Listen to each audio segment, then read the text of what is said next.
Thank you very much. It's always a delight to be here, and I'm especially grateful for the chance to say something about Paul yet again, and particularly to set out very briefly what is actually the main thesis of the book which I published this time last year, Paul and the Faithfulness of God.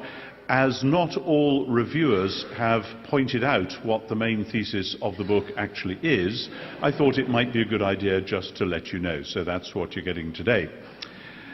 Why and how Paul invented something which, with hindsight, we can call Christian theology. Two questions we must address right from the start. Introduction. First, what do I mean by this phrase Christian theology? And second, what do I mean when I propose that Paul invented it?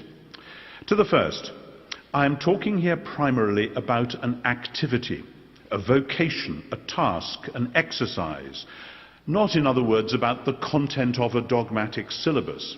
I am arguing here, as in Paul and the Faithfulness of God, that Paul engaged in and reflected upon and did his best to inculcate in his hearers an activity which he believed was vital for the health and witness of the church.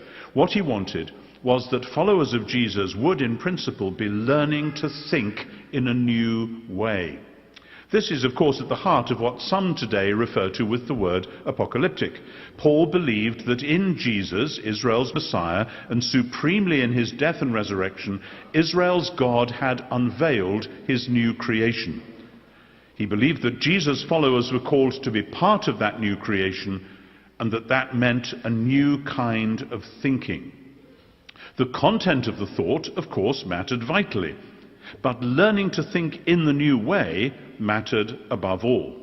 And for Paul, this vocation, this activity, which I loosely call Christian theology, was load-bearing.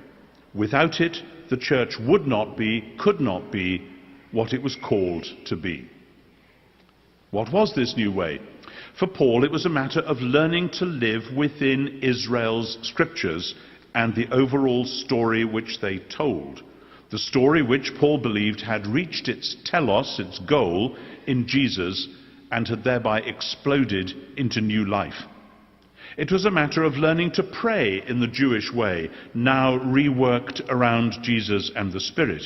It was a matter of learning to live intentionally in the new ways which had already been hinted at in the Scriptures, but were now made available to the larger company of Jews and non-Jews alike, who found themselves grasped by the gospel. What